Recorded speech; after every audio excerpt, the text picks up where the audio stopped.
আসসালামু আলাইকুম। সবাই কেমন আছেন? আশা করি সবাই ভালো আছেন। রমজান তো চলেই এলো, তাই রমজানের প্রিপারেশন হিসেবে বেসন তো তৈরি করতেই হবে। বাজারে কিনা বেসন আদৌ স্বাস্থ্যসম্মত কিনা সেটা তো জানি না, তাই ঘরে বসে খুব সহজেই অল্প কিছু উপকরণ দিয়েই তৈরি করে ফেলুন একদম পারফেক্ট বেসন, যেটা শরীর স্বাস্থ্য দুয়ের ভালো হবে। পাশাপাশি বেগুনি চপ যে কোনো কিছু তৈরি করলেই একদম পারফেক্ট হবে। তো চলুন আজকের এই ভিডিওটি শুরু করা যাক। বেসন তৈরি করার জন্য প্রথমে এখানে নিয়েছি 1 কাপ পরিমাণ ছোলার ডাল, তার সঙ্গে দিয়ে দিচ্ছি 1 কাপ পরিমাণ মটর ডাল, তার সঙ্গে দিয়ে দিব চিনি গুঁড়া পোলাও চাল। এখানে সবকিছুর পরিমাণটা সমান সমান দিতে হবে, 1 কাপ করে দিয়ে দিব। সঙ্গে দিয়ে দিচ্ছি 1 কাপ পরিমাণ মুগ ডাল, আর দিয়ে দিব খেসারির ডাল। সবকিছু 1 কাপ করে দিয়ে এখন আমি এখানে দিয়ে দিচ্ছি 1 কাপ পরিমাণ মসুরের ডাল। বেসন তৈরি করার জন্য কিন্তু এই সমস্ত উপকরণ লাগবে। পোলাওর চালটা দিলে কিন্তু এই বেসন টেস্ট আর পাশাপাশি এটার গন্ধটা অনেক বেশি মজার হয়। এখন এই সব উপকরণ দেওয়া হয়ে গেছে। বেসন তৈরি করার জন্য কিন্তু এই উপকরণগুলো মাস্ট লাগবেই। এই উপকরণ দিয়ে বেসন তৈরি করলে বেসনটা একদম পারফেক্ট হবে। ভালো করে সমস্ত উপাদান দিয়ে এখন আমি হাত দিয়ে ভালো করে সব উপকরণগুলো মিশিয়ে নিতে হবে। একে একে আমি হাত দিয়ে সব উপকরণগুলো মিশিয়ে নিচ্ছি। এই পর্যায়ে যখন উপকরণগুলোকে মেশানো হয়ে যাবে, সেই পর্যায়ে আমি এখন এই সব কিছুকে ভালো করে ধুয়ে নিব।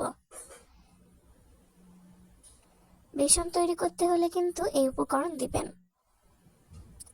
এই উপকরণ দিয়ে বেসন তৈরি করলে বেসন একদম পারফেক্ট হবে। এখন আমি এই উপকরণগুলোকে ভালো করে ধুয়ে নিব। পানিতে ভালো করে ধুয়ে নিয়ে এখানে একটা কুলা নিয়ে নিয়েছি। এখন পানিটা ঝরিয়ে নিয়ে আমি এখন কুলার উপর তুলে নিচ্ছি। কুলার পাশাপাশি আমি একটা বড় প্লেটে নিয়ে নিচ্ছি। বড় একটা প্লেটে নিয়ে ভালো করে হাতের সাহায্যে চারিদিকে এখন ছড়িয়ে দিচ্ছি।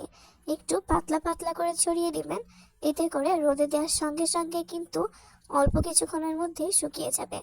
এইভাবে করে আমি পাতলা একটা আবরণ তৈরি করে ভালো করে ছাড়িয়ে নিব। ছাড়িয়ে নিয়ে আমি কিন্তু বেসনগুলোকে শুকিয়ে নিয়েছি। আর শব্দ শুনে বুঝতে পারছেন কতটা মুচমুচে ভাবে শুকিয়ে গেছে। এই পর্যায়ে আমি এখন একটা ব্লেন্ডার জারে এই উপকরণগুলো দিয়ে দিব।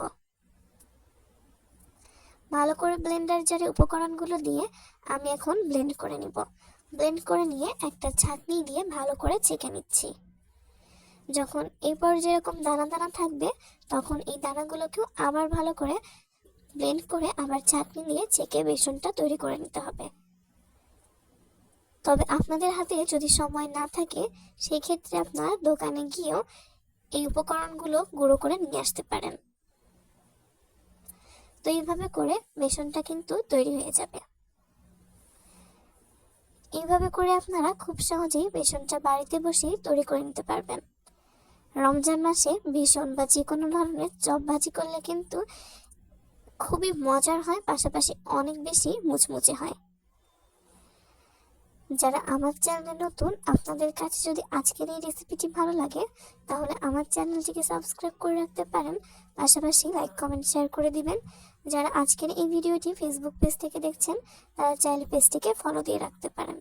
তো এইভাবে করে আমি ভালো করে ছেঁকে নিচ্ছি। এখন আসি, বেসনটা যখন তৈরি হয়ে যাবে, সেই পর্যায়ে আপনারা এটাকে কিভাবে সংরক্ষণ করবেন। এই বেসনটা তৈরি করা কিন্তু একদম সহজ। খুব সহজেই আপনারা এই বেসনটাকে 1 বছর পর্যন্ত সংরক্ষণ করতে পারবেন।